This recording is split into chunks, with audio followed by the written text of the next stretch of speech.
ကိုရီးယားနိုင်ငံဆိုးမြို့တွင်စစ်ကော်မရှင်ရဲ့တရားမဝင်တပ်မတော်နှင့်ဂုဏ်ပြုညစာစာပွဲတက်ရောက်ခဲ့တဲ့ချမ်းမြမြတော်ကို social punishment ပြုလုပ်ရန်တော်လိုင်းရင်အင်အားစုများကနှိုးဆော်နေကြကြောင်းသတင်းရရှိပါရတယ်။တောင်ကိုရီးယားနိုင်ငံဆိုးမြို့မှာရှိတဲ့ Modern Hotel ရှိမှာ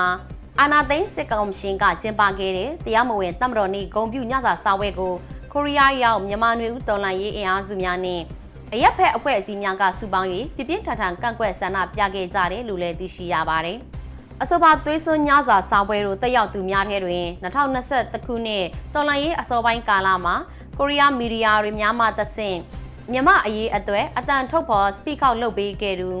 ချမ်းမမြတော်လည်းပါဝင်ခဲ့ခြင်းဖြစ်တယ်လို့သိရှိရပါတယ်။2023ခုနှစ်အတွင်းကချမ်းမမြတော်ဟာစစ်ကော်မရှင်ထံတွင်ခံဝင်ဂရိထိုး၍ဗက်ပြောင်းသွားပြီးဖြစ်ကြောင်းသတင်းများထွက်ပေါ်ခဲ့တော့လေ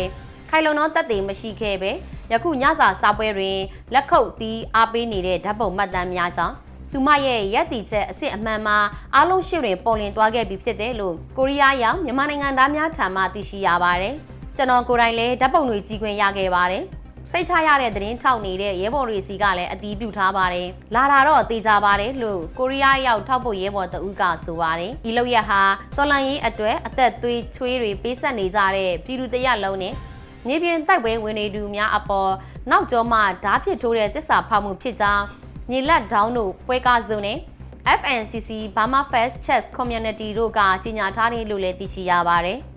ချမ်းမြမြတော်ဟာတောင်ကိုရီးယားတွင်မီဒီယာဩဇာအတော်အသင့်ရှိသူဖြစ်ရာသူမပေးဝေမဲ့သတင်းအမှား misinformation များနှောက်တို့လူငယ်များလမ်းမမပါတွားစေရန်တတိကြီးစွာထား၍ဝိုင်းဝန်းသားစီကြရန်၎င်းတို့ကတတိပေးထားတယ်လို့လည်းသိရှိရပါတယ်။တစ်ဖက်တွင်လည်းစုံမြို့မှာရှိတဲ့စစ်ကော်မရှင်စစ်တမ်းရုံးဟာနိုင်ငံတကာဧည့်သည်များရှေ့တွင်အလေးအငိုက်ဆန္ဒပြခံရခြင်းကြောင့်အရှက်ရကဒေါရတကြီးဖြစ်တုတ်ပြန်မှုများပြုလုပ်ခဲ့ကြောင်းသိရှိရပါတယ်။